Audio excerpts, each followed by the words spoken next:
This is the best of VOCM Open Line with Brian Callahan. Let's go right to line number one, and let's welcome to the program suspended Ward 4 Councillor Tom Davis. You're on the air. Morning, Brian. Good morning. Sorry, I have to preface that just because it's fact, I guess. Yeah, sorry. Right. So, Tom, go ahead. Go ahead. Well, there's a lot of interest in my feelings on childhood development, so I thought, that's an opportunity to expand the conversation. Yeah. And let's start. Okay, hold on. We might be having a phone problem, so before we get into it, let's just make sure we get that corrected. Just try again. Well, go ahead. Can you hear me? Can you hear me now? Yes, that's good. Go for it. Okay. So, the first thing I want to just say, just very succinctly, is the March 10th incident, which people need to realize is over 3.5 months ago, which is really, difficult to process. I was eating my lunch. One of my colleagues asked me a question, one of the staff asked me a question about the background in a virtual meeting that occurred earlier, whether it was real. I said, yeah, it's actually the nursery that's part of my bedroom. It's where my children were when they were infants and until they were old enough to go out in their bedroom. And she said, oh, it's really beautiful because there was a really nice window. I said, yeah. And then she said, because one of our colleagues who was having a baby, they were going to do the same thing. And I said, well, it's interesting that you would say that because I listened to a podcast last week. I said it's a little controversial. And then I kind of relayed what was in that podcast. And then, as we now know, because it's public, Councillor Hammond said, that's not true. Stop. Now, I wasn't just talking to her. Now, as I understand it, they were actually having a conversation amongst themselves on the other side of the table about this. I never heard any of it, didn't know what's happening. It's a misunderstanding. And, I just want to give that context. That is what happened from my point of view. Of course, there's always multiple points of view. But, you had the deputy mayor on. Councillor Hammond's been very vocal about it. That is my reality. It's my truth. The fact that we're still talking about it is really troubling to me. But I just want to state that for the record so everybody understands. That's how I experienced it. Sure. Councillor Hammond was on your VOCM mornings here today. She mentioned that once it came up and you mentioned it, she asked you to stop. And in her words, you doubled down and repeated what it was that she found offensive, and she said, it was not appropriate for the workplace. And then she said it was a pattern of behavior, disrespectful behavior on your behalf, and that you've been misrepresenting the situation. How do you respond to that? Well, the first thing is I'm not going to get into all the other parts of the report. However, just to focus on that once again, if you're having what you think is kind of a one-on-one conversation, I realize other people could hear it now in hindsight. But again, I came in from being on open line, rushed into the meeting, sat down, started eating my lunch, and then I was asked this question. To my mind, it was a focused conversation. I realized other people could hear it. So you're having this conversation, and to your left, all of a sudden you hear in a very firm and off-putting voice, that's not true. No, stop. That's not true. It's like a fight or flight moment. I turned to my left. I said a sentence after that, because I think at that point maybe I was to the point of talking about ADHD and emotional dysregulation. And I said, this is something I've been thinking about and studying for years. I don't know what sentence I said. I didn't double down on what this podcast was saying. It was more like just like, again, a fight or flight response. I wasn't angry. I was not put. I wasn't derogatory. And but it did upset Councillor Hammond. I went out to apologize. I was told it wasn't a good time. I apologized by text twice. What was said that I didn't understand why she was upset. And that's kind of a personal side. I didn't understand why she was really upset until the report came out. I was apologizing because she was upset, not for bringing it up, because in my mind, I was asked a question. I didn't bring up the thing about child raising. I was asked about it, and it was kind of like a conversation between me and another person.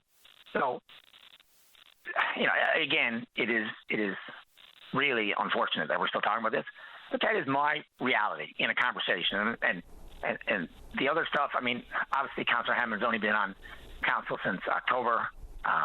Anyway, but I don't want to get into a big debate about that. But my reality, I just explained it. People can do with it what they want. But I do want to get into a more important conversation, which is about where we are and maybe why we got here.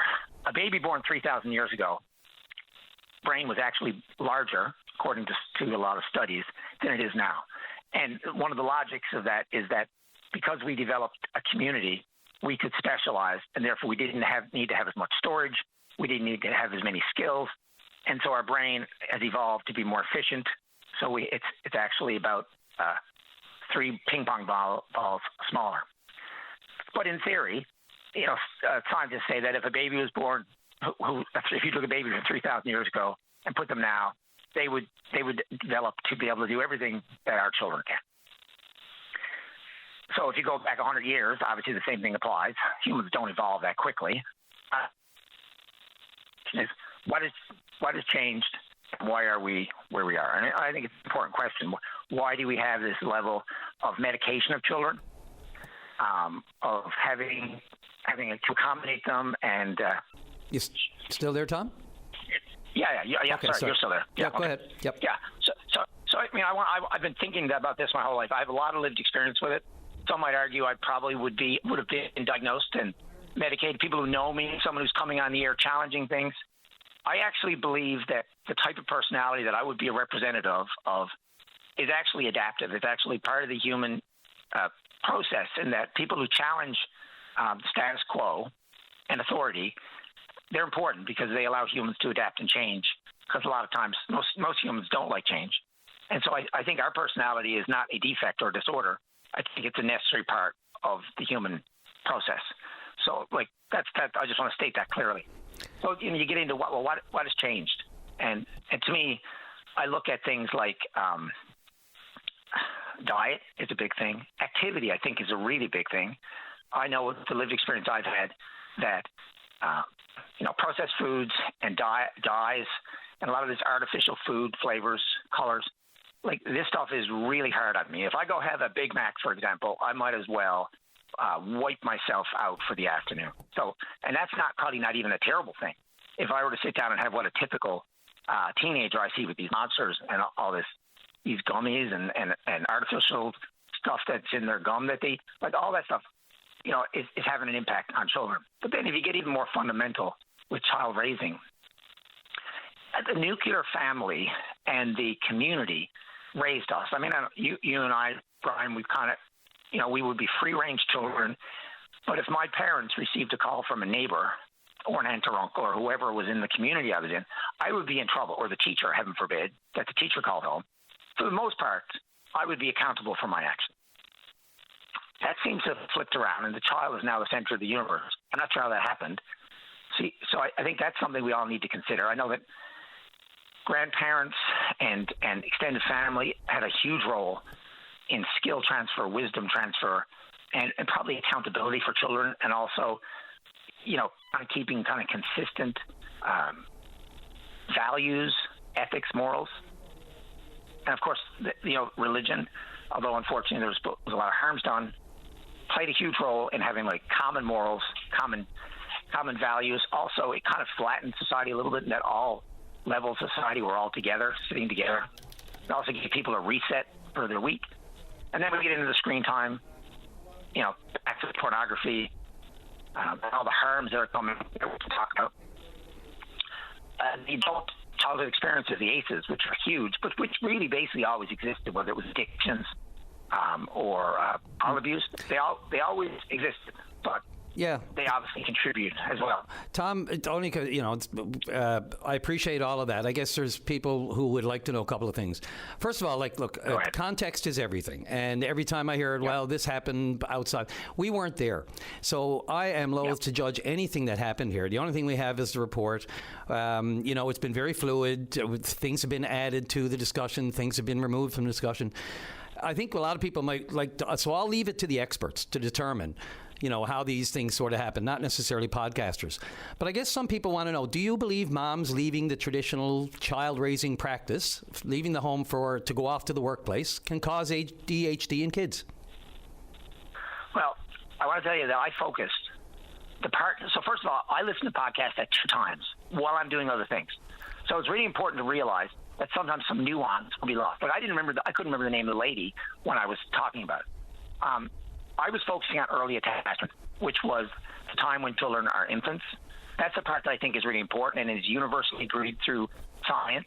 And my interpretation, how I interpret it when I was explaining it to the staff person, this is what I believe, because it was obviously combined with my beliefs. Because when I was raising my children, my ex-wife suffered with postpartum, and so I would be the one who got up with the babies at night. She really struggled. And even as time went on, when my babies or infants or toddlers said out themselves, they would go past their mom to me. That was the role I played. So that's unique.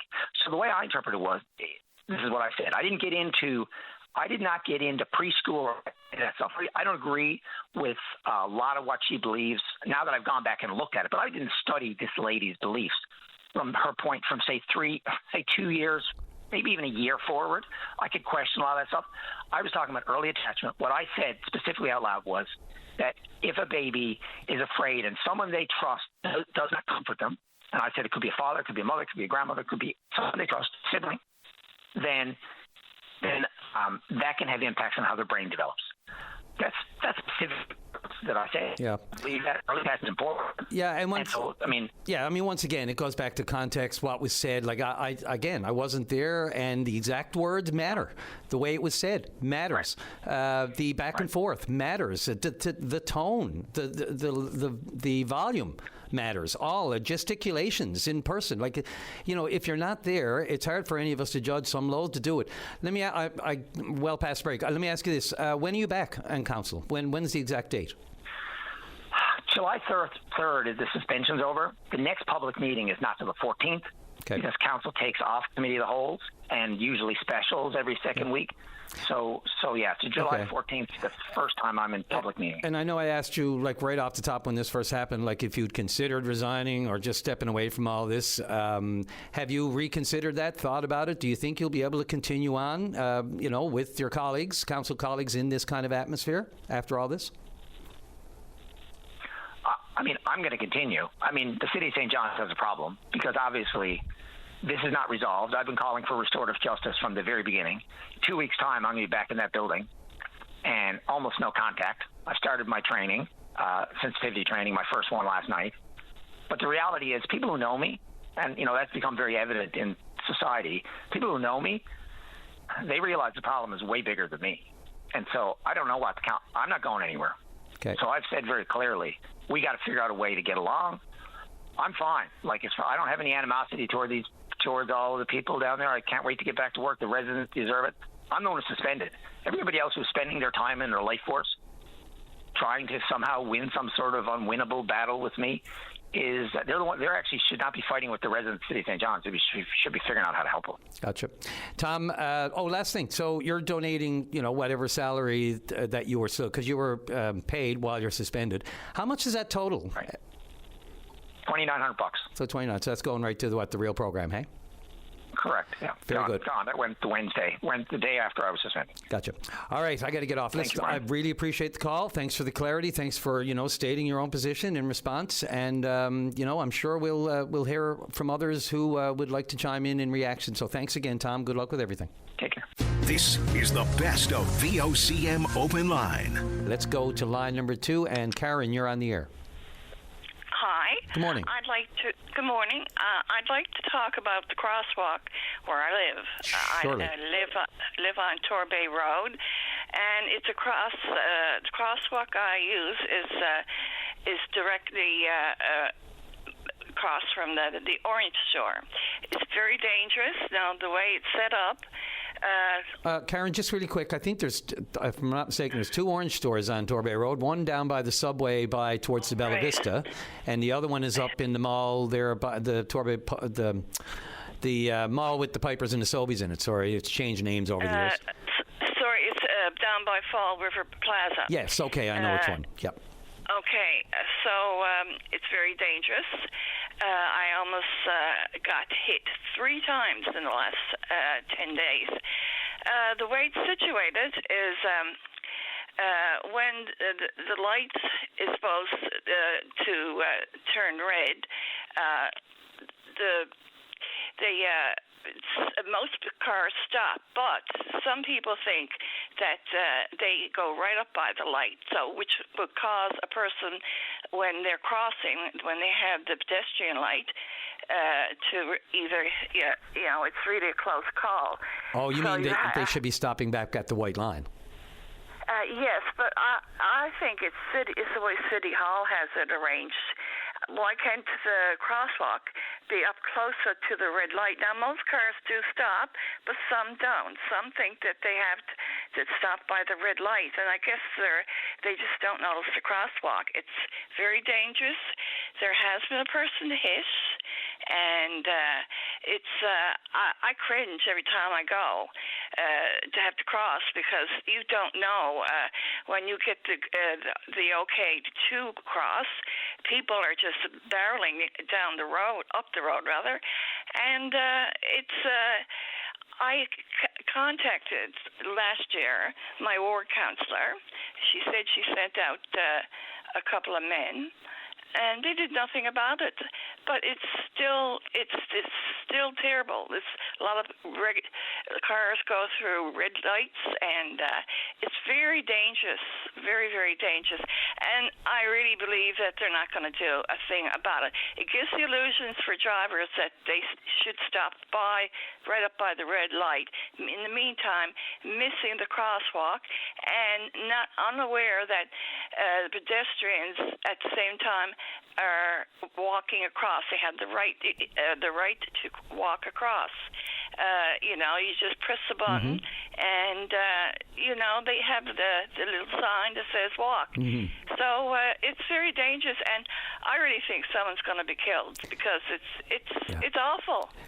Karen, it is a crazy busy intersection area there, with the 3 or 4 entrances coming in and out of Fall River Plaza. That's right. And then you come down further, and you got the intersection at McDonald's and then Jungle Gyms and down there. But that whole stretch, it's like 5-6 lanes. There are turn lanes everywhere, as you said, and you throw a crosswalk into the mix that's not connected to the actual stop sign, to the light. Right. I know exactly what you're talking about. One is before the other. It's like the horse before the cart. Yes.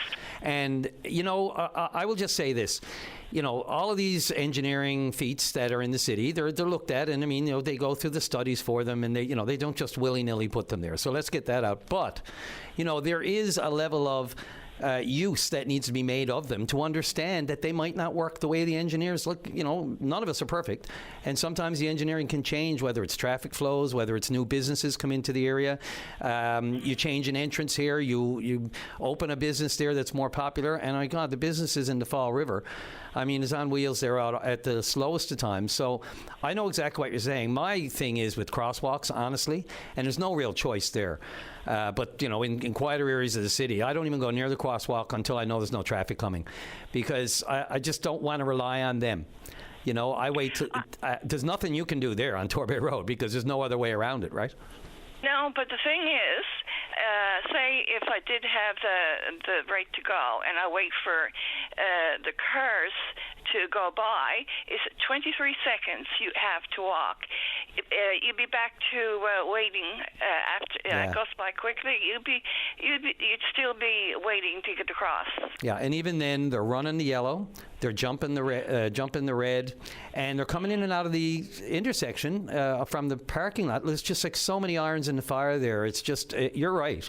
It's nervous times there at the best of times, even when everybody follows the rules, and they don't. And the majority of people don't. They're either speeding, or they're jumping the lights, or they're changing lanes, and again, the crosswalk is the last thing on a lot of people's minds right there. They're not hauling up solid for anyone at a crosswalk unless a light tells them to, and if the light's not in the right place, then you're in trouble. And the thing is, I've seen little children run across, and it's scary. Somebody will be struck. I don't know what City Hall's problem is. It's just to paint the crosswalk closer to the red lights. So Yep. Cars are stopped in. Not some cars, but all cars. No, agreed. And sometimes this is the only way these things are brought to their attention. There's so much in the city, so many crosswalks, so many intersections. Sometimes they literally rely on people like yourself who will go out of their way. The fact that you've gone out of your way to call the show today about this heightens the importance of it. So let's hope the powers that be are listening. And, someone's going to hear it, send a quick note to somebody in engineering or traffic department and just say, can we have a look at it? Let's hope that's what happens. And let's hope it won't be a child. If anyone is hurt, let's hope it won't be a child. Or anyone. But yes, children. No, exactly. I agree. Yeah. I agree. Karen, I thank you. This is the only way sometimes, as I said, to repeat it, that the city can be, some of these things are brought to their attention. You can call 311 and send an email. But we know that everyone's listening. So I appreciate this. And let's hope they can have a look at it and fix whatever's wrong there. I won't hold my breath. Well, look, you did your part, right? That's all you can do. I did. It's a concern. Okay. So if nothing else, I won't say it's off your conscience, because if something happens, we're all going to feel awful. But there you go. Thanks again, Karen. Okay. Take care. Thank you. This is the best of VOCM Open Line. Let's go right to line number 3. And Rick, you're on the air. Good morning, Brian. How are you? I'm okay. I know you're calling, I think, about Moose Vehicle, so I'm okay personally, but not friends of mine up the shore today, that's for sure. Yeah, I'm sad to hear that, and my condolences goes out to their family. I'm calling about that because a friend of mine there last year worked offshore, and he was called to St. John's for meetings, and on the way home, he got killed by a moose just outside of Hampton. Just outside there, like? Yeah, and, it was very traumatic for the family, as you know. And the reason that I'm phoning about this, because where he worked offshore, Brian, I worked offshore also, and I was coming home one day after night shift. I got off the chopper in St. John's, probably about 2 o'clock in the afternoon. And I was driving out, and I stopped at Gander restaurant, had something to eat. I was getting close to dark, because I'm driving over here to the West Coast, near Stephen, St. George's. And something was telling me to keep on going to Bishop Falls, but like I said, it was getting late in the evening. It was close to 8 o'clock, so I figured the restaurants would be closed, and I never ate the whole day. So I stopped in Gander, and I had my supper, more or less, and then I never left the restaurant 5 minutes, and it was dark, and all I seen was white legs in front of me. And I always told myself that if I ever seen a moose in front of me, cut her for the ditch. So I jammed the brakes, I cut her for the ditch, and jammed the brakes again. And all I seen was a rock wall in front of me, and I cut her the other way again. I made about 2 or 3 360s in the highway, spinning back and forth. This was late March, early April, so there was nothing else coming the other way, thank God. Yeah, and there was a lot of sand on the road, and there was traffic behind me, so I guess they said to themselves, what is that fool up ahead doing? But I saved my life anyway. Trying to save your life, and, yeah, so, the point I'm trying to get across here is people working offshore from the West Coast got to drive back and forth, right? Yeah. And these companies out here is making billions of dollars a year, and I don't know why they don't fly their employees back and forth for their shift offshore, because... You mean in the Deer Lake, eh? Yes, in the Deer Lake. Yeah. Just 3 weeks on and 3 weeks off. And after I had that close call, that was it for me. I said, no more working offshore. I said, I'll fly back out to Alberta and start working out there again. So... Yeah, Rick, it's a great point. It's a great point. You get off off the chopper, and then you got to drive like 6 hours across the province. It's not great. I mean, people say, "Oh, just take the night in town." Well, you don't always have that luxury, right? No, and they don't even offer you a free hotel. You know what I mean? To keep you there for the overnight. Has that ever been part of the union bargaining? Any contract? I don't know, Brian, to be honest with you, but things got to change, because this is brutal. Because what's happening is that they're flying in people from Halifax, rope access people. They're sort of like the same job I'm doing, suspended in the air, where I'm a scaffolder. I build scaffolds around pipes and staging for different other things. And they fly these people in, they accommodate them, they put them up in a hotel, they take them next morning with a cab to the heliport, get aboard the chopper, and offshore they go. And people from here on the West Coast got to drive it, and you take the extreme conditions in the winter. At one time, I was coming through one night, Brian, just outside of Deer Lake again, and I see like 4 or 5 clumps of snow in the road. I said, what the hell? I said, the plow never plowed. And when I got up there was 5 caribou dead in the road. You know? Yeah, so the things that you have to, You know, like I'm saying, Brian, is like, Yep. I don't, like people working offshore here from the West Coast should be given flights. And like I said, this is not a nickel and dime operation offshore. There's billions of dollars involved. There's tax write-offs for the company, and keep our employees safe. And like I said, my friend that got killed with the moose there just last year, he was called to St. John's. I don't know if it was for training or meetings, and he drove in, and on the way home, he got killed, you know. Yeah, that's so sad. You can't just, that. Look, you work that period on, then all of a sudden you're in a vehicle and you're trying to drive across the highway. It's just not a good recipe. You think that this is just something that seems like, should be just put on the radar to a little bit more of extent and brought to the table, with the company. As you said, they're not hurting. Really, they aren't. And when you look at other workers in other realms being flown in and flown out, they'll look at the costs, and there should be a rationalization here and a common sense approach. Excuse me, Rick. Sorry, something in my throat there. But in any event, look, I appreciate this, bringing it up. I got to get off to the news, but cheapers, creepers. One is too many, right? And once you have anyone, Brian. Like I said, I had the close call myself, and like I said, there was a rude awakening, and I came home and told my wife, I said, that's it. I don't care. My life is more important than a job. Yep. Even if I had to, and like I said, I went back out to Alberta to work, and I flew out there, and I spent my time out there working, and then I flew home, and you know what I mean, like no traveling on the highways, and especially the winter months here, Brian. Especially the winter months. When you're called like today and tomorrow, you got to be in St. John's to the heliport. You got to jump in your car right away, no matter what the weather conditions is, and you got to go. Loud and clear, Rick. Look, I appreciate you taking the time to make this phone call and bringing that topic up as well. This is what the show is for, and I know the powers that be are listening, so let's get on that one. Thanks a lot for the call, and be safe on the roads. Be careful driving. Okay, thank you. This is the best of VOCM Open Line. Good line number 4. Robert, you're on the air. Go ahead, Robert. Yeah, good morning. Morning. Enough about the crosswalks. Yes, sir. Well, last week I was going down Tops Road. Mm-hmm. I was on the crosswalk. The guy came in, speeding on the boat. We saw a car coming, and it never stopped, but it's not going. Yeah, it's a problem. I had to get back on sidewalk again. So he's speeding on the boat. Oh, yeah, it's a problem. And, crosswalks, you can be as visible as possible. And I know I've got a couple of your call here now and a few other emails after Karen. Was it Karen we had earlier? Was calling about the crosswalk over on Torbay Road. You popped back on. Is there a light where you were trying to cross? Which crosswalk specifically are you talking about, Robert? The one on Tops Road. Yeah, so Topsail Road is about 25 kilometers long. So I'm just thinking, is it like on the west end or the east end, like Road Deluxe end, or is it out in Paradise? They're about kilometer drive.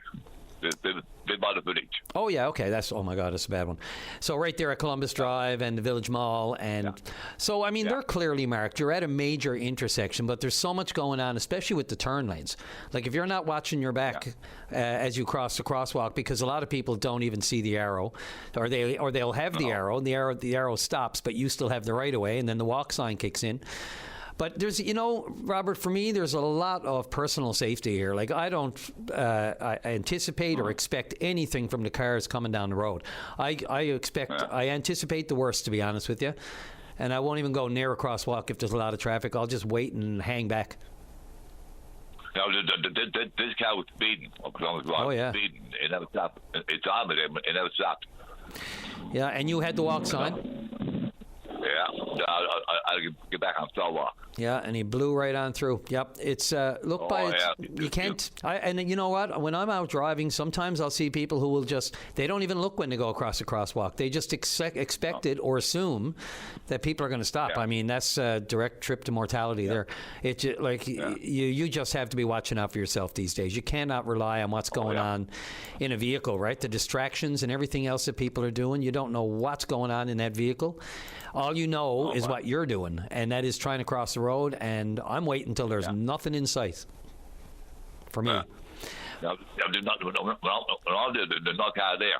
Well, as I was the car probably was being mad and about Came out of nowhere. Out of nowhere. Yep. Well, Robert, listen, I appreciate it. There's a lot more callers like yourself who are calling here now about crosswalks, different ones in the city. The one that Karen was talking about seemed to be probably just a placement of the actual crosswalk. In your case, it's more about, just the lack of caring for the rules of the road. At the very least, a crosswalk where, you can stand there for a while and people will blow on through, but you're actually in it. Yeah. I'm glad you're okay. Yeah. Oh, yeah. I appreciate the call. Thanks a lot, Robert. I appreciate it. You're welcome. This is the best of VOCM Open Line. Let's go to line number 6. And Lisa, you're on the air. Good morning, Brian. How are you doing? I am doing okay. The sun is shining, and that's big. What a glorious day, hey? It is. It's one of those things where you get, you don't have it a lot, but when you get it, you really appreciate it. And not only that. I always. Sorry, go ahead. Oh, sorry, go ahead. Yeah, no, I was going to say, you'll never see a happier person than a Newfoundlander on a nice sunny day. Yeah, with a kettle of fish. And today, of course, not only is it a beautiful sunny day, but it's also in tandem United Way's NL's Day of Caring, of course, held on the 23rd today. Tell me all about it. Go for it. Oh, this is like one of our favorite days of the year because it's a giant day of volunteerism, I guess, to kind of sum it up.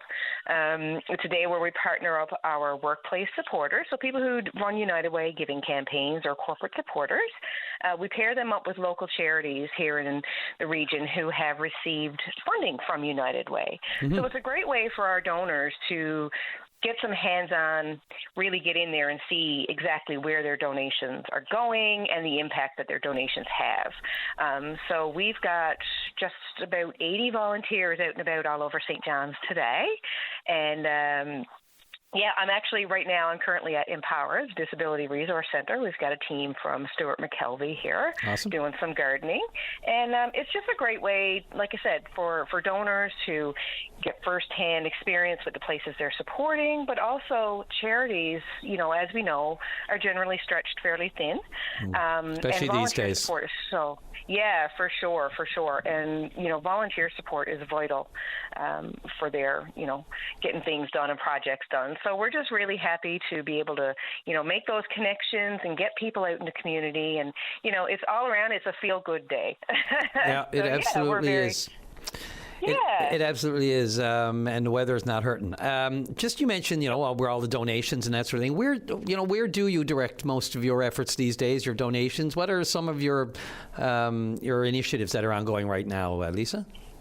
Yeah, so we do our community fund grants. So we do those annually. So all of our fundraising efforts throughout the year are then, at the end of the fundraising year, we go, okay, here's what we have. And then we put a call out to charities who need support.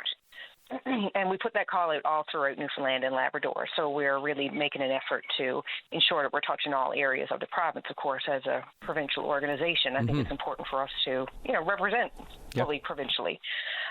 So every year, we get different applications, but on average, we get about 100 applications for support, average about $2 million in asks.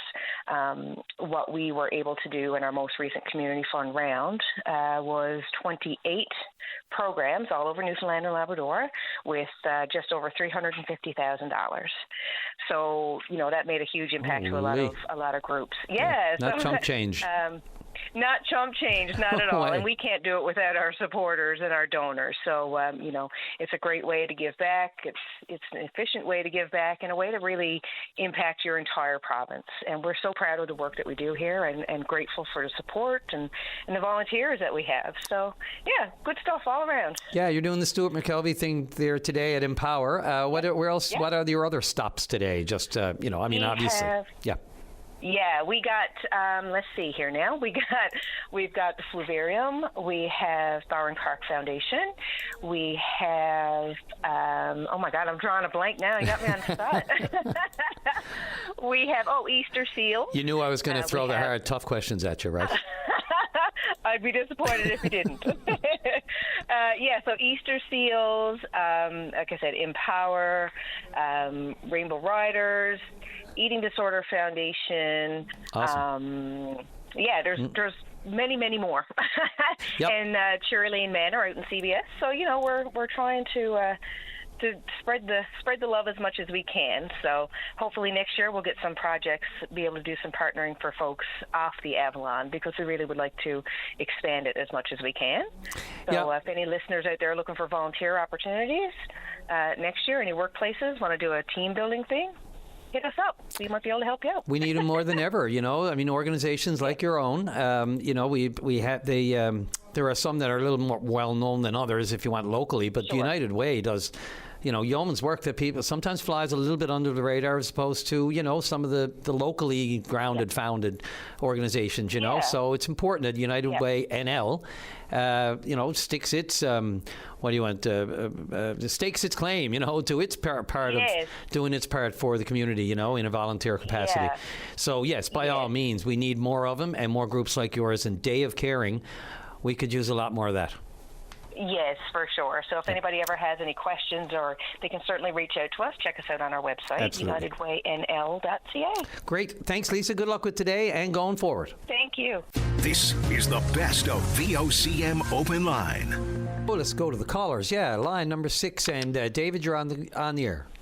Good morning, Brian. Good morning. How are you? I'm good, thanks. What's on your mind? I want to talk about the expired MOU that we had with Quebec over with Churchill Falls Power. Sure. Signed by the previous Liberal government under Andrew Furey. Yeah, now the important thing is to take the politics out of it. It's not a Liberal deal, it's not a PC deal, not an NDP deal, it's a Newfoundland Labrador issue. Mm-hmm. And we all have to be involved. Agreed. We've restarted negotiations with Quebec, and I think these are the most important negotiations in a generation. I think hydropower is the most important resource we have. It hasn't been in the past because of the previous deal with Quebec, but it should be, and it can be, if we handle it properly. What concerns me is the MOU is being used as a framework for the new negotiations. The independent report showed that that was deeply flawed, and it essentially gets us more of the same over the past 50 years that we've had in the past 50 years, we'll have for the next 50 years, with Hydro-Quebec controlling most of the resource and getting most of the benefit. The problem with the MOU, one of the problems, is it was so complex. It was 4 major projects. It was $34 billion in investment. It was dozens of contracts to be negotiated. And the Premier of Quebec is hoping to have this done in another month. It's absolutely crazy. What we need to do, in my opinion, is just concentrate on getting a new power agreement for Churchill Falls. That's what we should do. Keep it simple. Mm-hmm. Get that done. Get a fair and reasonable price for that power. Yeah, people have talked about taking bite sizes, instead of the whole meal. Instead of the whole meal. It's to Quebec's advantage to keep it complex, to keep all these balls in the air, where we have to try and keep track of all these little details and negotiate all these contracts that span 50 years. The first thing we have to do is get a reasonable price, a fair price on our power, and get more power from Churchill Falls. What we don't appreciate, I think, is the leverage we have here right now, which we've never had before. Quebec is running short of power. They have more demand than they have power. And they're going to face that situation in a worse and worse way in the coming decades.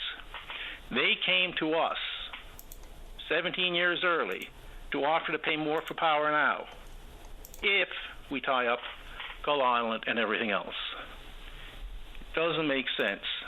They have options. If we don't do a deal with them, they have options to replace Churchill Falls Power, but every one of those options is much more expensive and a long lead time. We have the cheapest power, perhaps in North America. We have oodles and oodles of it, and it's all debt-free. It's all paid for. So we are in a strong bargaining position if we hold firm. Yeah, the Financial Post says very much the same in an article today. I can't get right into it, but they say, the Newfoundland and Labrador holds a lot more power, no pun, like in both senses of the word, than most people believe, and they go into a deep dive on that. And you're right, the pricing and the payment models. They jump out at most people as the most obvious issues, or as some have said, flaws in the previous MOU.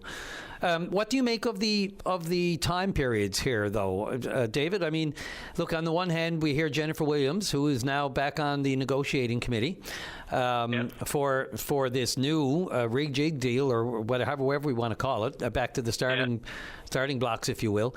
It was the best deal ever under Premier Fury, and now she's been sort of put into a situation where she's got to say that there's still a best deal to come. So, those kind of comments sort of muddy the waters for me, too. I agree with you. We all need to put the heads together and remove the politics from it, because that's the complaint, right? It's like, look, this government had that deal. Now this government wants to put their stamp on a new deal. When time is of the essence, I would argue, especially when the bond rating agencies come calling, because until now we could say, look, we're in no hurry, what's the problem? But no, time is of the essence, and I think that the bond rating agency, when they issued that outlook of negative, just the outlook, not the actual rating, I think that was a shot across the bow that said, you've got to get moving on this, and I think that's no small factor in these talks being restarted. Well, Brian, I would suggest to you, time is more of the essence for Quebec than it is for Newfoundland. Oh, that may well be the case, sure. Financially, though, we're not flush, even though we have all the cards. And our history in the past has been taking short-term jobs and payoffs. That's true.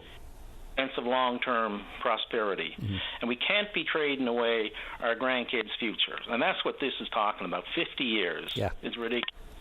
Yeah, the term, I agree. Yeah.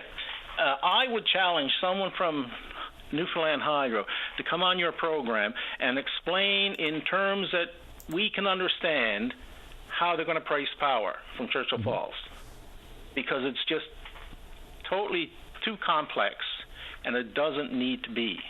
And it's complex for a reason, and that gives them the advantage. And we have a strong position we need to follow through. Do you, we've got two competing interests here, of course. We have a new group, of course, with Des Sullivan, Uncle Gnarly fame, and Mr. Vardy and others. And then we have the Force NL who want to get it going. So, we need those people. These are bright. These are our big, best and brightest, experience-wise, young and experienced, and young, eager, smart, fresh perspectives that should be all taken into account. But it seems still that we can't get past the politicization of it. And I think that's always what's dragged us down. I've said before, Sorry, go ahead. I would suggest, Brian, that people who initially came out in support of us hadn't had the opportunity to review us and hadn't had the opportunity to look at the independent report. Now, it's so complex, the devil is in the details. And when you start going through the details, that's when you see these major weaknesses. I think if people take the time to analyze the IRC report, they will see the weaknesses and the risk that we're taking. Yeah, it's more experts giving us an assessment of what they believe, but there are still those who just, politically, they're just not going to accept it. They're going to see it as another government wanting to put their, I'm just saying, being the devil's advocate and the skeptic in the room, there's no question there's a thinking out there that the government just didn't want to, have to approve something that was drafted by a former Liberal government. I mean, that's unfortunate reality, whereas in essence this could be actually a much better assessment of that MOU, and it may very well be the right move to scrap it and start again. But Brian, what they're talking about is not experts giving their opinion. These are experts who have read the agreement and say, yes, they've agreed to give us $3.5 billion, but if you look at the details of that $3.5 billion, there's only $1.3 of it guaranteed. Right, when you dig into facts, yes. You dig into it. So it's not an opinion, it's just the fact. And to get the other $2.2 billion, we have to spend $6.4 billion on the Churchill Falls project. that give us nothing. I mean, it's all there in the Newfoundland Hydro analysis. The present value of those two projects is $68 million after 50 years. They're not opinions. I mean, that's just the facts that are in the MOU that people didn't have access to. Yeah, and I mean, well, you know, and I know what you're saying, that the facts are there, but then people interpret those facts, and they use them in, as you said, it is a complicated, you know, you really have to, well, it is more complicated than the average person, and I know you say, like, people should look at it and read into it. Even those who, you know, have a general understanding of how hydroelectricity works and the costs and the rates and who's getting what and how much we're selling and the term of the contract and how much we can get per kilowatt hour, for a lot of people, it's still not going to be enough. I mean, to think that we could have a referendum question even, do you think we should still be going down that road? No. Yeah. No, it's way too complex. Yeah, for that. it strikes me as that too. And look, I'm with you. Anyone from Hydro, and look, Rob and the others, Rob Collett and others are versed in this. They know what they're talking about. And, you know, Jennifer Williams, of course, still the CEO and now on the negotiating committee. I would welcome anyone, as you said, to give us a good explanation of why these numbers are better than the others. And one of the things that we should look at is Hydro-Quebec, residents of Quebec pay half for their residential power that we pay. Okay, half. Right. It's our power that we're making in Labrador. Mm-hmm. We're paying twice as much. That's something everyone can get a hold of. Yeah. It's not right. There are undeniable facts, absolutely. It can be fixed. Yep. David, I appreciate the call. It's I really do appreciate the call. I say that all the time, but it's true. I appreciate every call. But specifically, we haven't had a lot of discussion. The MOU's sort of fallen off the radar only because, you know, they're into the talks. It's gone quiet. It's almost like a news blackout. They're not really talking much about it. There's all kinds of suggestions, as we've heard from the Quebec Premier, a desire to get something done by the end of July or by the Premier's meeting in Charlottetown.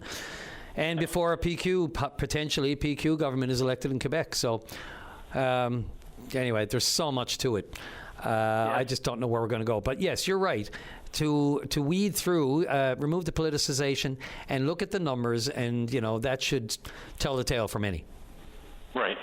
Agreed. Right. David, thanks. It's a big discussion. Hard to encapsulate it all here on the Chat and Open Line, but we need to keep the conversation going. And I appreciate the opinion and the call.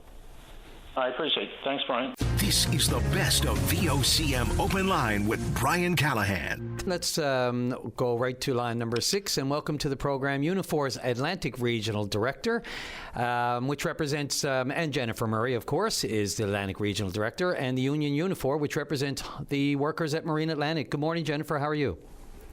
Good morning. I'm great. Thank you. How are you doing? Good, good. Thanks for making time for the show today. Obviously, you know, we're into, actually, why don't you tell me, let's start by just an update on just where generally negotiations are right now with Marine Atlantic. I know they've been going on since, I think, December of 2025, maybe. Yes, historically we've tried to open bargaining early, sending our notice to bargain early. Marine Atlantic has a history of delaying bargaining, so we purposely do this.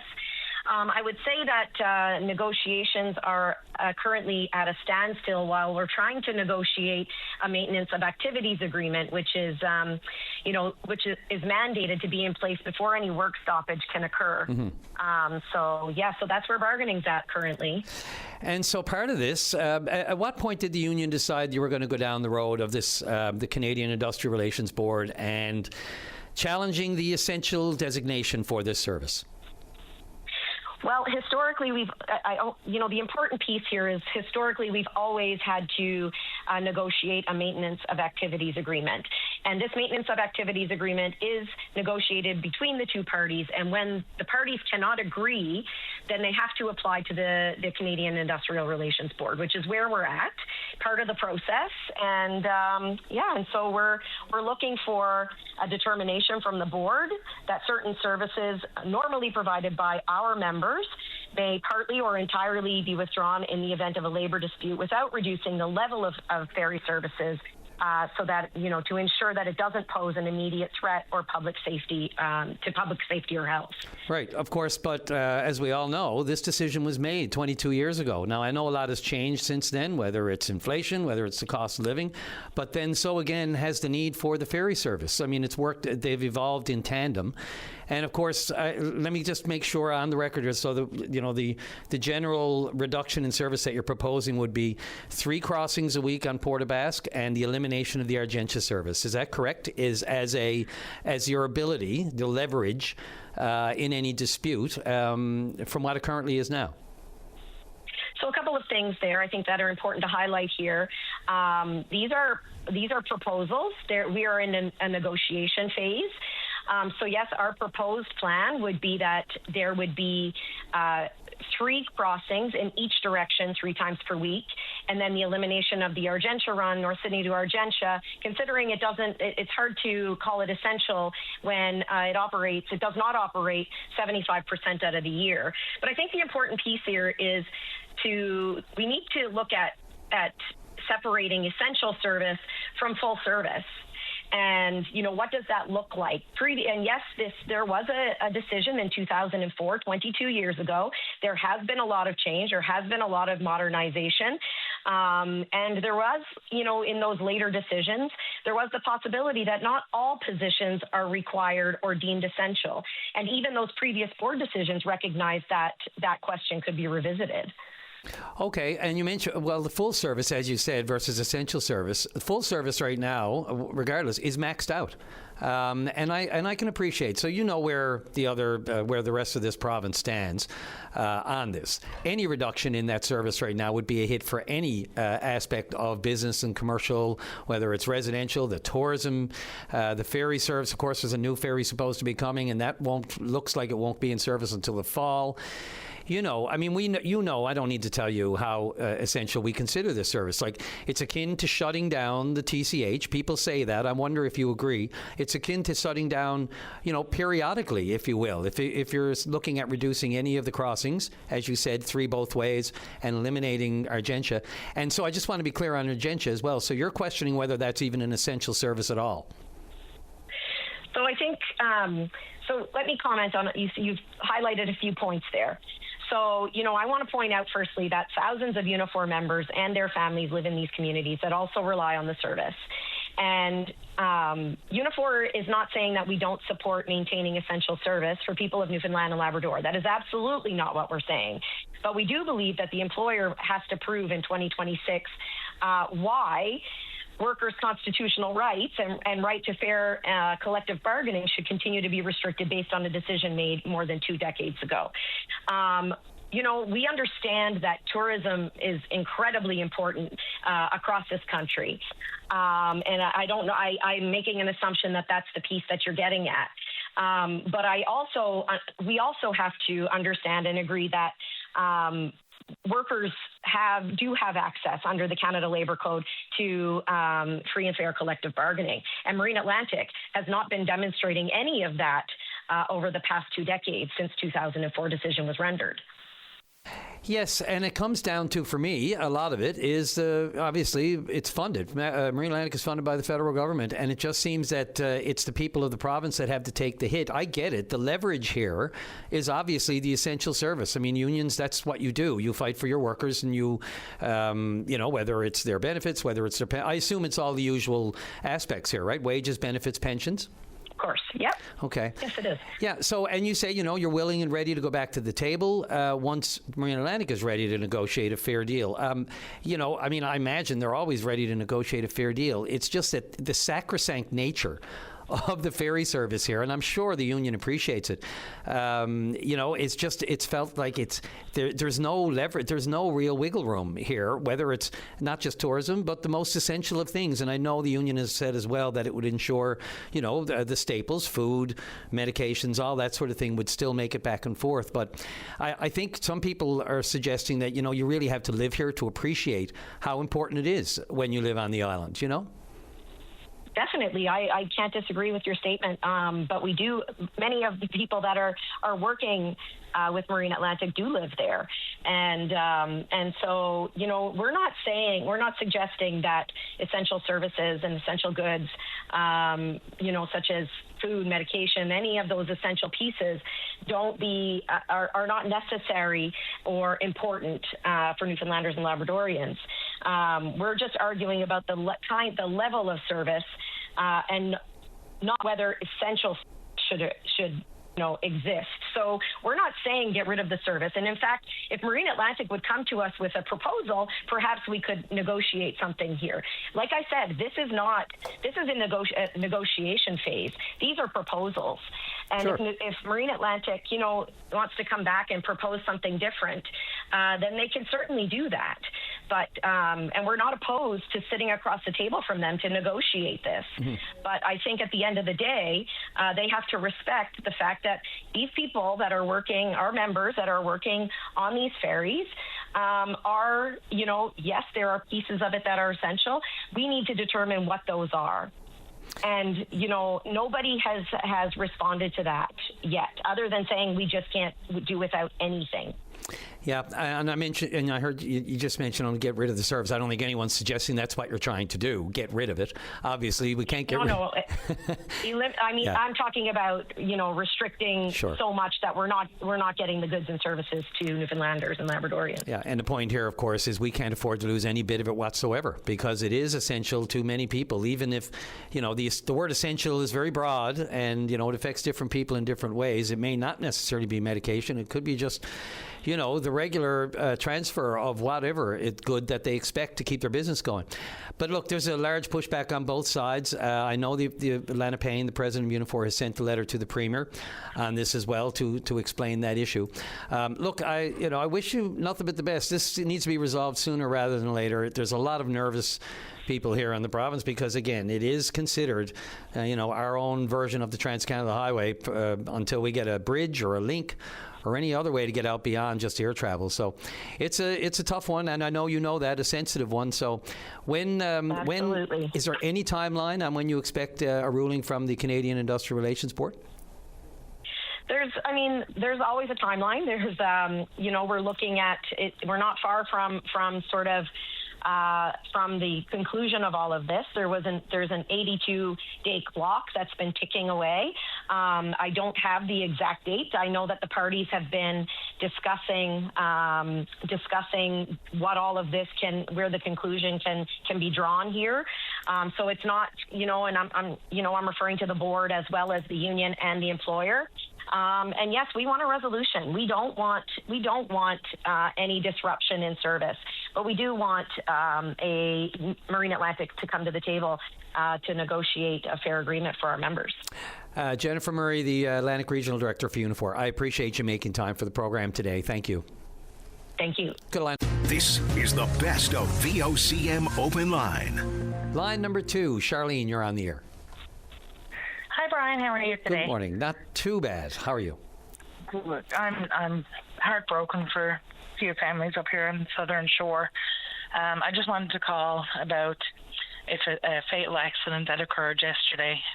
Motorcycle carrying two people, struck a moose and ended up colliding with another vehicle because of that. But I just want to know, this is the third fatality now in about 3 years involving moose collisions in Aquafort itself. Not even along the Southern Shore with moose accidents or anything like that, but just in Aquafort itself. I'm wondering when anything is going to be done about it. When are they going to clear back the brush on the sides of the roads enough so people can see before the animals are out on top of you? It would give them a chance to try and stop and prevent an accident if the brush was cut back. I mean, they give government grants for everything else. I don't understand why they can't do it for that. How close to this was the last one there? I mean, I know that area. I know the road well. Yeah. Unfortunately, I kind of know the people involved here as well. And so the RCMP hasn't issued a formal release, just so the public is aware, in case people are looking this up. We don't have official but a confirmation yet, and that's just the news release hasn't come out really, unfortunately. I shouldn't say unfortunately. It takes some time, obviously, with the investigation. Takes a while. Yeah. But you're talking brush cutting, fencing. What would be the in knowing that area? I mean, well, I'm from this area. I've grown up this area my entire life, and the moose are more plentiful this year than they have ever been. I know a wire fence wouldn't fix the problem because of the upkeep and things like that. I understand that. And if you build a fence, I mean, the moose still need to cross back and forth, that kind of thing.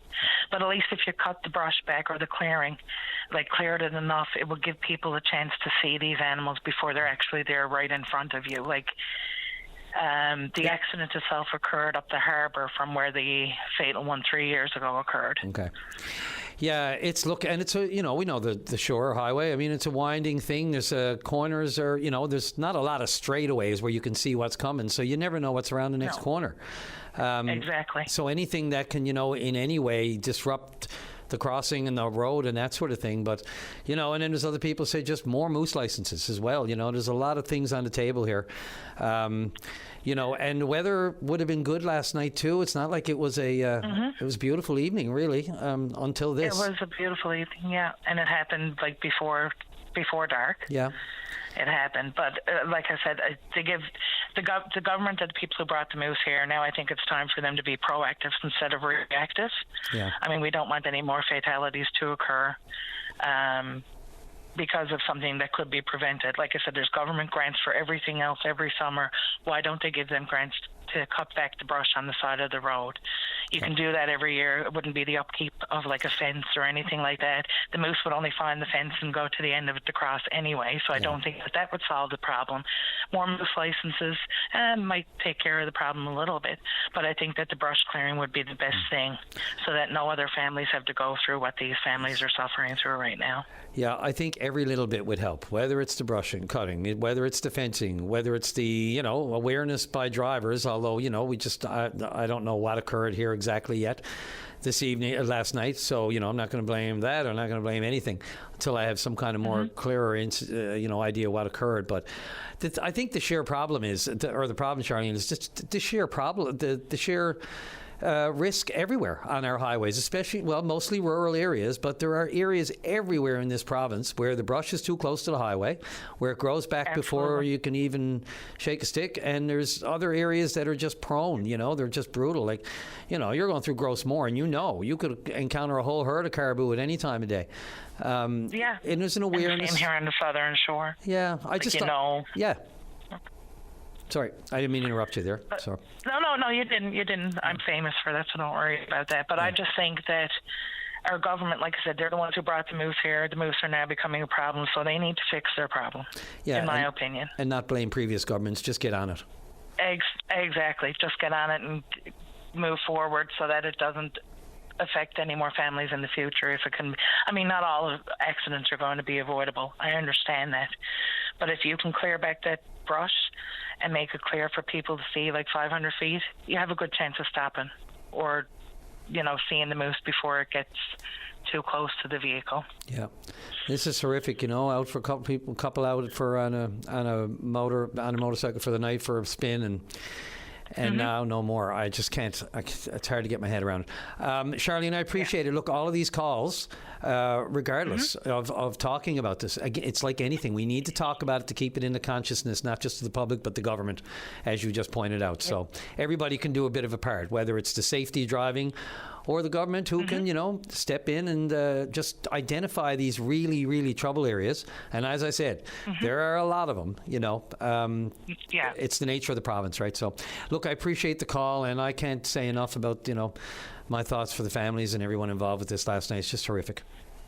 Again. Thank you very much, Brian. Appreciate it. And thank you for taking my call. You have a wonderful day. And thank you for taking the time. We will all try. Right. Take care. All right, take care. This is the best of VOCM Open Line. And let's go to line number 3. Debbie, you're on the air. Hi, everyone. I'm coming on today because my family is facing a very serious issue involving our home in Carbonear. Sure. During the recent sale of our home, a real property report was completed because of the many improvements and renovations that were made over the years, many of which were approved through permits issued by the town. Mm-hmm. It was only then that we learned that a portion of the house did not comply with the current setback requirements. Well, it's a great lesson for other homeowners. Keep going. Oh, absolutely, absolutely. We are not arguing that the house is technically not compliant. What we are asking for is certainty. We and the lawyer requested a tolerance letter from the town that would acknowledge that the long-standing existence of the structure, which is approximately 35 years, we wanted to provide reassurance to future owners, lenders, and insurers. Instead, we received a letter that effectively states the town is willing to tolerate the situation only while the current council remains in office. So if a council changes, it all changes? Everything changes. It's only while this council is in office, yes. Seems odd. I mean, look, if there's a stipulation in place, it should carry over from one to the next, unless one council goes out of their way to quash it, doesn't it? But apparently, though, like many towns in the area, issues those tolerance letters. And after speaking to government officials, it's totally in the town's hands how they respond. So what's the latest from them? Well, as the home has been standing for decades, we're the fourth owners. Mm-hmm. Throughout the years, permits were issued, various projects here on the property. Town officials have been on site. The area has been identified as a non-compliant, was measured more than once, and actually shown on diagrams when we applied for permits. The exact measurements that is in non-compliant now actually shown on diagrams. So this is like a setback or an encroachment thing, right? I believe. Well, what it is is... Yeah, sorry. The back of the house is supposed to be 8 meters from the property line. Okay. We are less than a half a meter. Only on our house is 60 feet long, and it's only on 10 feet that is not compliant. So as a result, we lost the sale of our home. People that came in from another country, professionals, to work at our hospital. We lost the sale with them, so I don't know how that made it sad for them. I really feel bad for them. We spent in excess of $100,000 in this property, and it was only purchased in December of 19. And like I said, we would have never spent that money if we knew the house was non-compliant. Yeah. You know, my purpose today is not to attack anyone; it's to share the facts, explain the impact that this has had on our family, and ask for fairness, accountability, and a common sense in resolving the situation that we did not create. Yeah. We inherited this problem. And you did your own due diligence as property owners, but if it was an undisclosed issue, then, it's how are you supposed to know? And how are you supposed to figure this out if you don't, it would seem to be on the town to disclose whatever impediments or obstacles that might be thrown in your way. Absolutely. And I mean, like I said, I can remember the first permit we applied for was a fence. And exactly where the non-compliance is shows on the diagram the exact measurement from the corner right to the fence and marked property line, not just fence, marked property line. And it showed that it didn't meet compliance. That was the first one we put in and never got it. And the person that signed off on that back then is the same person now that's issuing this letter saying that only this town. So where does this leave it now, Debbie? Sorry. Pardon? Go ahead. Not all about what? It's not all about doing what is right. It's not always easy, but always, it's always right to do the right thing. Yes. And to me, right now, the right thing to do is issue this tolerance letter. There has never been issues in 35 years this house was built, and now it's all of a sudden an issue. Well, as I said, more than anything, I mean, obviously your individual circumstance, it might differ from person to person, but the fact that this does exist, it's not something that I was aware of. Of course, I don't live out there or in a rural community, so I've never had to deal with something like that, but I don't know how it's if it's even limited to that. I'd look, I'm more than welcome to anyone with a little bit of municipal expertise or even M&L or anyone from the town. More than welcome to entertain their phone call to explain why they can't issue this letter, if they can, or what would be required to do it. I mean, are you stuck with a legal option here, unfortunately? Would it come to that? Well, legally got their measurements and stuff, but all we're asking for is a tolerance. Yeah. That's you tolerated it for 35 years. Yeah. And now all of a sudden you can't write a tolerance letter past the next 3 years or so that you're in council. Yeah. So it is an option open to them that they could, given the flexibility with a tolerance letter. Pardon? It seems like it would be, the flexibility would be there, as opposed to again, right? It's just like not subjective is not the word I'm looking for, but they can review on a case by case matter and decide whether or not they can do this. Is it just that they're refusing to do so, or they're just saying wait for the next council? They're strictly going by their rule, their measurements. They're 8 meters. Okay. They're strictly going by that, and they won't go above that. And all they're saying is we will tolerate it, but only while we're here. Gotcha. For the next 3 years, 4 years, or whatever it is. And then you got to go back at it again. And what good is that for somebody going out and getting a 25-year mortgage and buying this house? They go, and in 3-4 years' time, they got to go face the same thing again if they want to sell. Which I understand the buyers. I'm perfectly understanding the buyers. I can't blame them. I wouldn't do the same thing, probably, if I was a weir back in the day. Yeah, it seems that this could be something that could be corrected by this council now and into perpetuity. I mean, why make it an issue for the next council? I just don't. Yeah, I need a little bit more explanation. I'd love for somebody. And apparently, I am not the only one. It's, they had 4, I was told, on their desk at the same time with the same issue. Well, I've had people. Yeah, go ahead. People reach out to me, and it's a very, very. There's a lot of stress, and for not just yourself, people like families. It's stressful. Not only financially, it's mentally stressful. Yeah, it's a process, and obviously the council is following, as you said, the letter of the so to speak, letter of the law.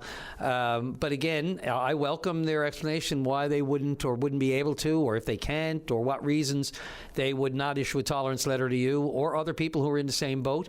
Just love a clarification. It's all about communication, and if they're not going to do it, then I'm sure they have a good reason for it, and I'm not going to presuppose what those reasons are or whatever. I'm, as you said, they're following a letter of the law, but there's a tolerance here that they could issue it.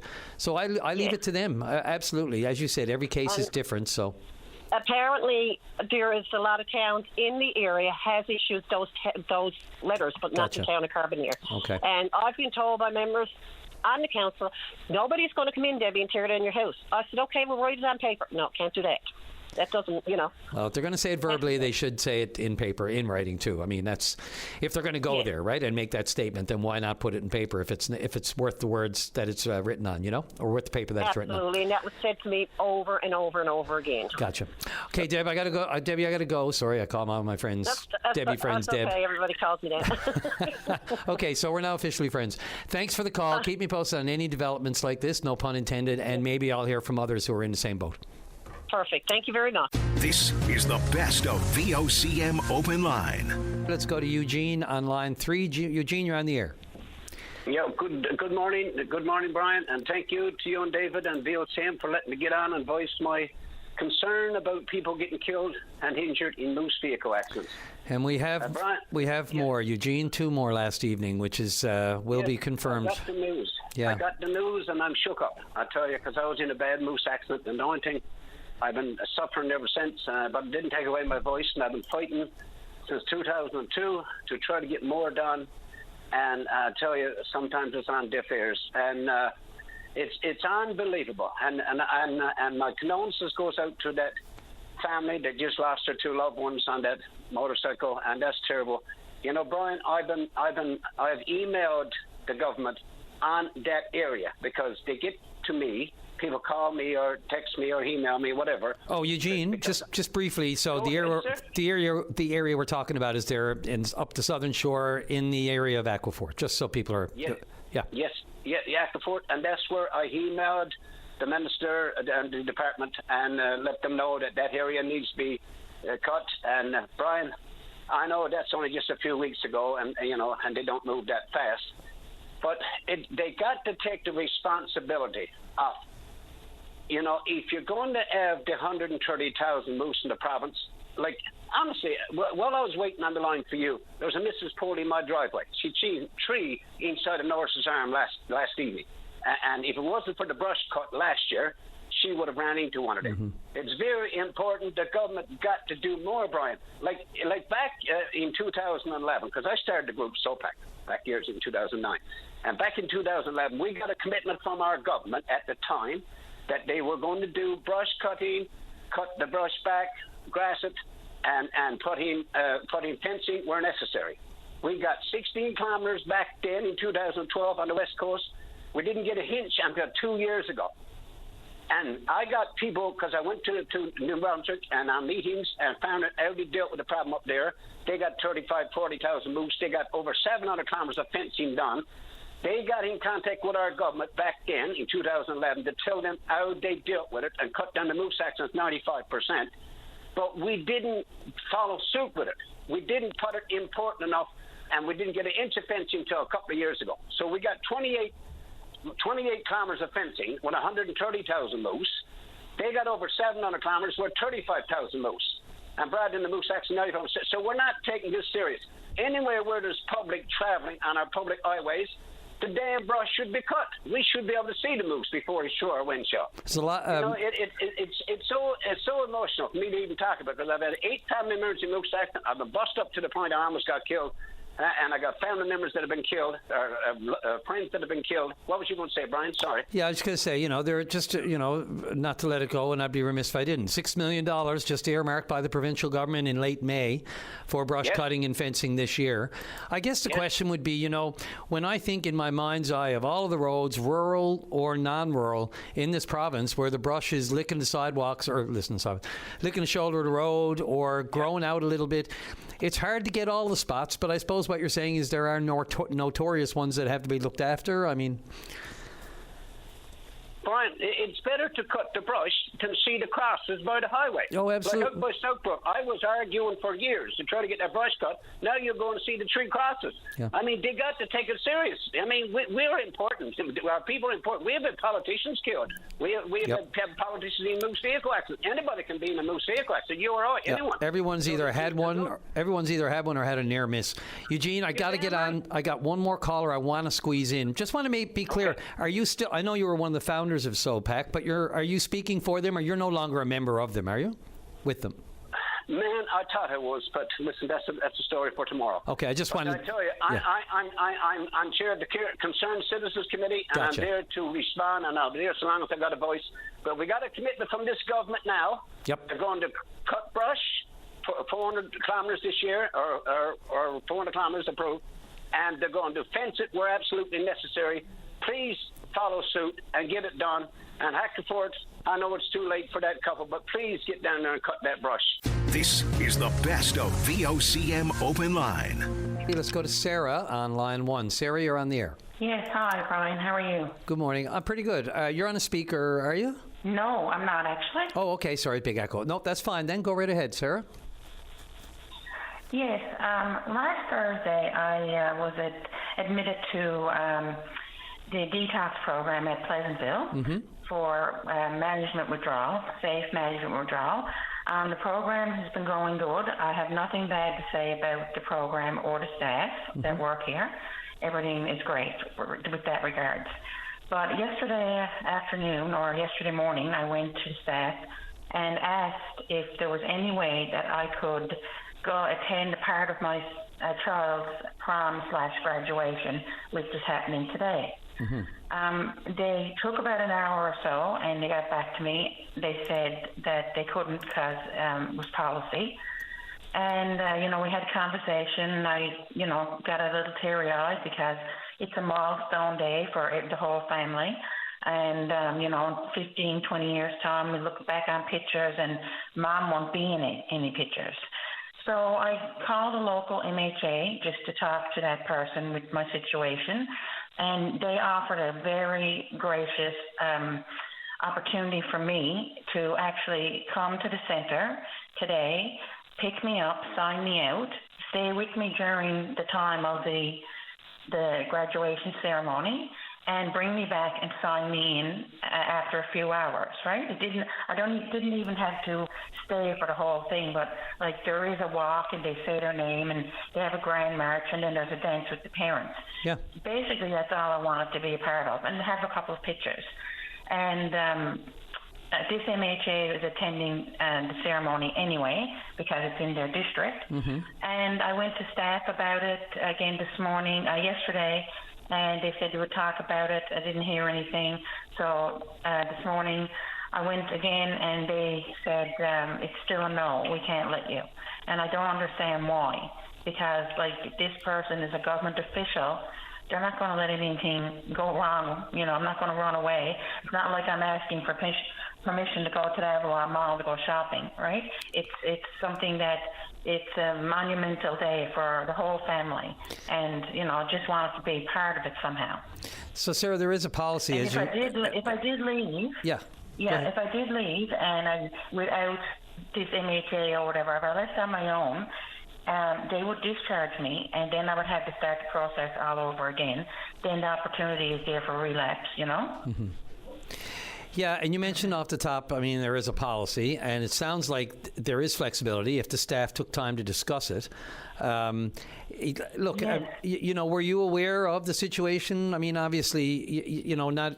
When you go into withdrawal management like that, you make that commitment, right? That this is going to be... Yes, they did ask me...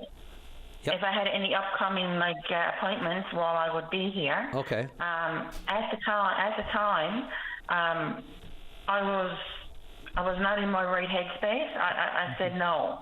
But then a couple of days later, I did remember after being somewhat detoxed. I said, oh my gosh, I forgot to tell them about the graduation. Yeah.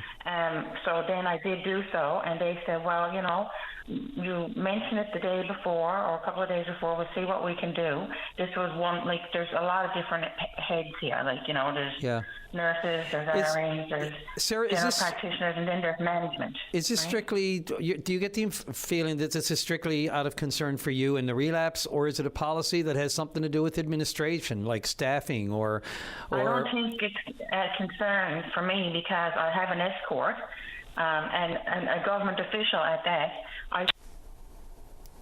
Oh, no. Dave, I think we lost the line. She's still showing, Sarah's still showing on my screen here. Just a moment. Let's see, make sure. It's just a strictly phone line technical issue. Let's see if we can get Sarah back. It's just going to take a moment here. And are we able to get her back on, Dave? Or what do you want? I don't want too much dead air, but... Un momento, por favor. Okay. Dave, what do you want? Will I take? Yeah. Okay. Yeah. We're going to keep working on getting Sarah back on there. I want to try to get a good idea of what's going on. A better picture. Just a lot of questions there, whether or not it was built into the policy off the top, or whether or not there was a situation where there could have been some flexibility. It's a tough situation once you commit to that. There's a period of time that you really have to. You just go in.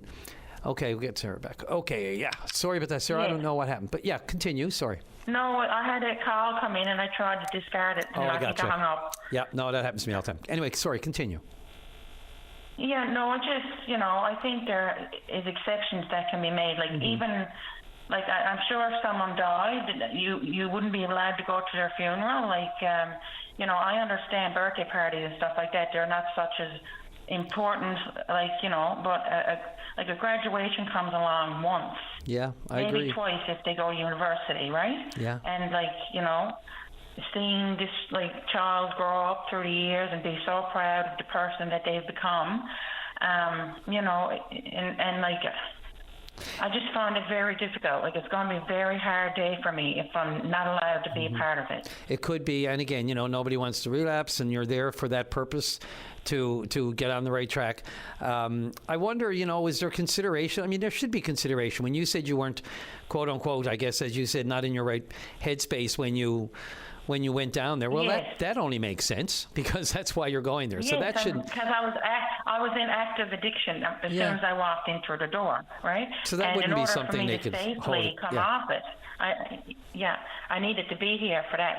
Really, the first 2 days are hardest, and then the next 2 days you're just coming back to yourself, and then after that you're kind of back to normal, right? Yeah. So it's a 7 to 10 day program, so you could stay for 10 days, right? Yeah, I'm just trying to get an idea, though, too. I guess a big part of this is understanding why they said no, because I'm assuming here it's because they did, it's the interruption in the program and thinking about your the success for you personally. And this is not to delve too deep into it, but this was an alcohol situation, correct? An alcohol addiction. Yes. Yeah. Yes. Just, people are wondering that's it, strictly for detail, and I don't mean to pry too much into it, but just so people don't make assumptions about other things.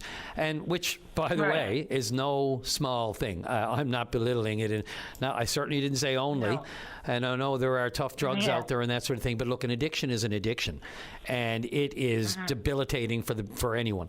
So, I'm just trying to get my head around what the actual reason was. Did they supply you with a clear-cut reason why? No, they didn't give me a reason. They just said, the trick.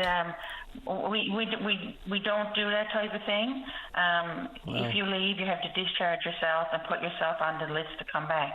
Take all your things with you if you decide to go to the graduation, and then we'll discharge you. Basically, it was very blunt. There was no compassion from the person who told me. Like, she didn't say, we're so sorry. Like, we really wish you could go. Maybe we could do this, or maybe your child could come here and you could go outside and get to, like, I even got a dress and shoes and everything to wear yesterday, and I had it delivered here, thinking with hope and prayers that they would change their mind. And actually, while I'm on the phone with you now, the MHA is actually beeping into me through social media saying that she's still reaching out in hopes that she can make it happen. And I don't have any problem. That's my friend Lucy Stoyles, and she would do anything for anybody. Yes. And I anything in the world. Absolutely, yeah. I've known her for decades to do that. So look, if Lucy's on it, I'm going to leave it there only because I got to get to the break. Look, there should be compassion, as absolutely in tandem with your treatment and the situation that's going through. And to me, it's all part and parcel. It's your whole being that needs to be rehabilitated and fixed here. And, this is an effort out of love in your heart and your family. I don't see a negative. I don't see a downside. If they have flexibility with these policies, this is one that they should make. That's just from what I know, this seems pretty clear cut. So let's hope the cooler heads and the smarter heads. Again, I don't mean to diminish or assume all of the facts and the details here, but if everything you're telling me is all I need to know about this, the fact that you don't have a good explanation, and Lucy's on it, but I tell you, I think it's going to happen. I wish you nothing but the best. Good luck with this, and let me know how it worked out. I will. Thank you very much. This is the best of VOCM Open Line. Let's go to line number 4. John Harris, editor of The Muse. You're on the air. Brian, great to chat with you for my first time with you as host of Open Line. Thanks a lot. John, it's good to hear you. It's good to hear you, too. Yeah, so we got quite and good to see you when I do, so there you go. But we're on the radio, so let's talk about this time capsule. 70 years, I'm fascinated, I got to be honest. So this was placed, and this was the day that it was planned to dig it up? Yes, we're about to do it in about an hour, so if anybody listening wants to be there for the moment that we unearth it, it's pretty fascinating, right? They had 70 years ago put in this time capsule with the first edition of the Muse, which had been 5 years before they put it in, but they included the Muse in there. We're going to see what else is in there, and hopefully going to put a memento of our own when we reseal the capsule, and maybe in another 70 years it'll be opened again, and keep it going back into the cornerstone. It's going to be fascinating, especially anybody who was around of that era, of that vintage. Either went to MUN or just even remembers this happening. It's crazy to think that it's that many years later, a whole 70 years later, or actually it'd be 75, right? Yeah, so 75 years. We celebrated our 75th anniversary in December. That's right. But we've been going strong, for 75 years, and the Muse, I feel like, has played a huge role in the province in terms of journalism, and a lot of younger journalists got their start at the Muse. Mm-hmm. If we're looking at people in the business now, I mean, David Cochran was in Power and Politics now.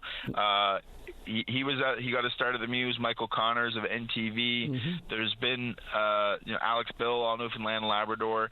There's been a whole crop of journalists that have come up through the Muse, and I think it's played a very positive role in building community, not just on Munn campus, but across the city and the larger province as a whole. Do we know, so you know that there's a copy of the Muse, do we know what else is potentially inside the time capsule?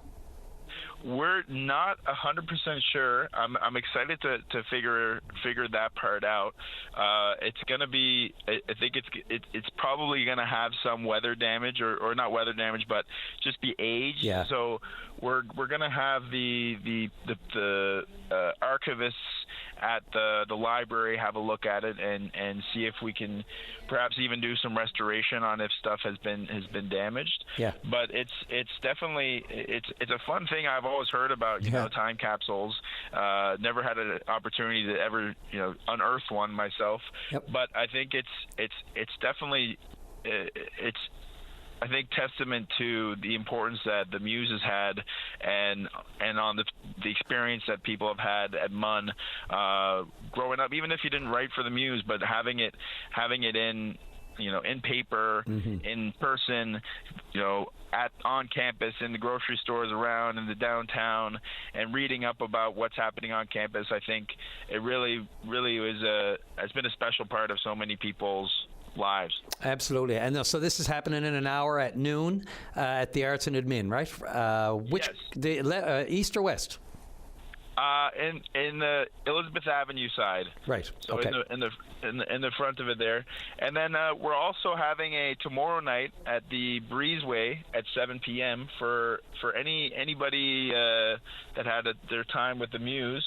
We're having an alumni reunion event at the Breezeway Sweet. at 7. Cool. So we're kind of tying these two things together and to take these as a moment to remember the people that came before and to hopefully get some ideas and pick the brain of some alumni. And I think we've always been, since I've been at the Muse, very inspired by the people that have come before us and what they've done and in the reporting and the art and culture and everything that the politics, everything that's been contributed to the Muse, I think has really made a big impact on us. So I'm excited to speak with some alumni tomorrow night and really get to the bottom of their experience at the Muse and that memorial.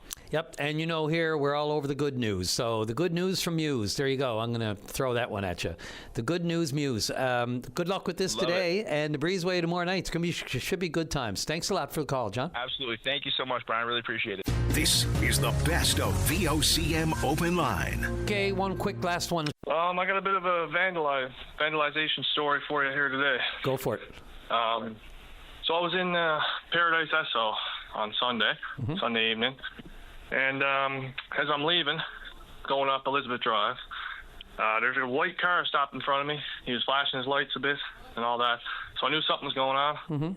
He drives around to the other lane, flying around to the other lane actually, and this fella's in the middle of the road. He's coming at the white car, and he lays a punch right on it. So I'm right behind the car, and now I'm about 5 feet away from him. And he's coming at me. So I puts the car in first gear. I'm hitting the limiter. I'm gone. I'm flying around him. But I made about 3 feet of distance between them. But he must have been trained in some sort of karate, because this fella laid some kick on my car, I tell you. Wow. So not targeted towards you personally, but just randomly at vehicles on Elizabeth Drive. Yep, right in the middle of the road, just walking down, hitting cars. Did it seem like this may be, a case? I hate to, you can't judge a book always by its cover, but did it seem completely erratic enough to be potentially a mental health issue? Oh, definitely. Okay. Well, I don't know all the details now, but I understand. He must have been on something. He was arrested though. After my missus found out, she was down there flying down the road. She found him, and she was screaming at him, telling him, "You're not getting away with this." And soon enough, the cops pulled up and interviewed me and all that. Look, Evan, I appreciate the call and bringing it to attention. This happens in other intersections as well, especially there's a couple of areas downtown, and we know here right just down from VOCM by Kelsey Drive, there are a couple of people who are always in the shoulder there, and they're out in the middle of the road. People wonder about the safety for drivers and those people themselves. It's a big issue. And yeah, I wish I had more time to explore it a little further. But look, if you have time, anytime, tomorrow as well, just because this was shorter than I would have liked, by all means, give us a shout back when we have more time. Apologies for that. Yeah, sorry. You have a good one. Anyway, I'm glad you're okay. That's the most important part, and that the responders, police got there and did their job. So thank you again. Yeah. All right. Take care, man. All right, it was a busy one this morning, and rightly so. Gave you all of the room to have your thoughts and expressions put out there. That was, thank everybody. All the emailers, all the phone callers, thank you for making Open Line what it is. We'll talk again tomorrow. Drive safely, arrive alive. VOCM cares.